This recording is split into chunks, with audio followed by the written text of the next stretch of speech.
Now you're going to put the long sides on first, and they're going to go on the long sides.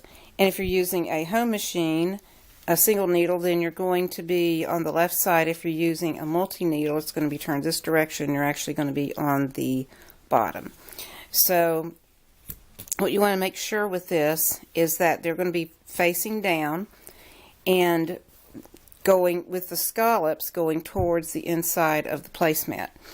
And what you want to do is take the mark. I have marked, I don't know if you can see it here, but I have marked in darker ink the where the end of that quilting was on here, and then the end of the quilting on the body of the placemat, but over here in the corner. I already have it taped down.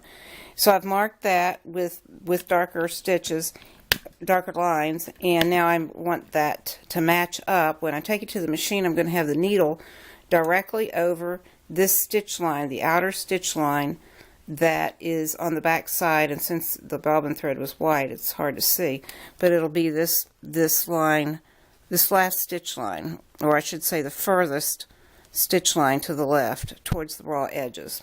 You want to slow the machine down and then make sure that the needle is going to fall directly on top of that outer stitch line.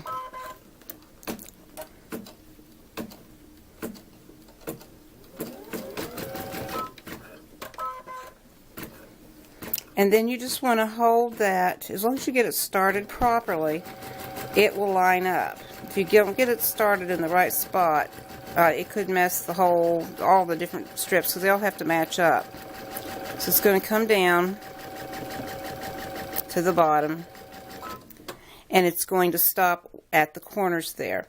So now I'm going to put the right side on, and I will show you how that works. I'm going to show you on this second strip what I meant about the corners a little clearer. There is I have marked the corner right here. In the corner, I'm considering where the corner of the quilting that was on the body, and then the corner of the quilting on the strip. And I darkened those with some ink so that you could see it better. And then up at the top here, I've got that matched up in the corner up there, and I've got my needle where it's going to come down right on top of that stitch line. So I'm going to start the machine, and as long, like I said before, as long as it starts properly, it will be lined up. And you're going to do that on this side, and then we have to press these open, and then we'll do the last two strips.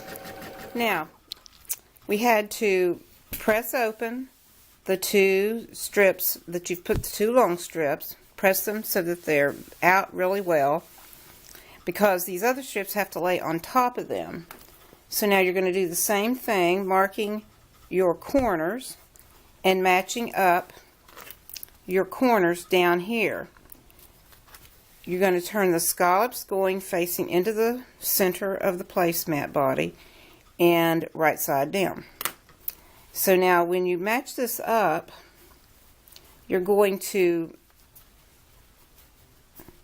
place it on you're going to have this little area right here is what's matching up. There's going to be a section of it that's not going to get stitched down, and that will be finished up on the sewing machine because of the limitations of the size of the hoop. So you want to get started right here. If you're on a home machine, you're going to be on the bottom putting we are now back at the machine, and I have the needle started, ready to start at that stitch line.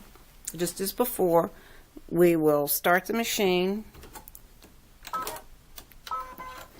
and make sure that the needle is over top of the stitch line, just as before. You've already matched up those corners, if you recall. One thing that is helpful is to know that these scallops need to match up. Get it where you can see it. The scallops down here need to match up at the corners. So we're going to be putting this last one on. Let me back up some here so you can see it a little clearer. When you match up your corners,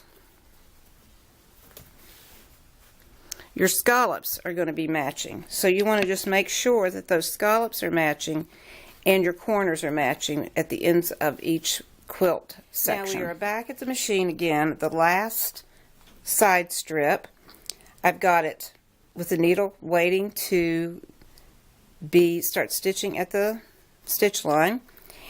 And I want to point out that don't be surprised if you don't get this first placemat exactly right, because it may take, this is a little complicated, but once you do one of these, then the rest should go very easily. So I'm going to start the machine for the very last strip.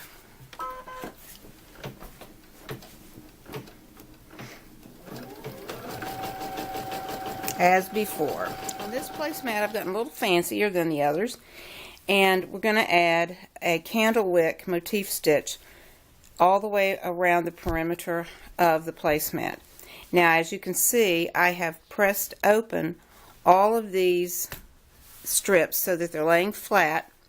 You will have one little section, like I said before, that does not get stitched down in the hoop, and that will get fixed on the machine, in the sewing machine. Now you're also going to have to put the back of this placemat on it using a sewing machine, but you have one final color sequence, and that's going to be the motif stitch. Just make sure that your strips are pressed down very flat along here.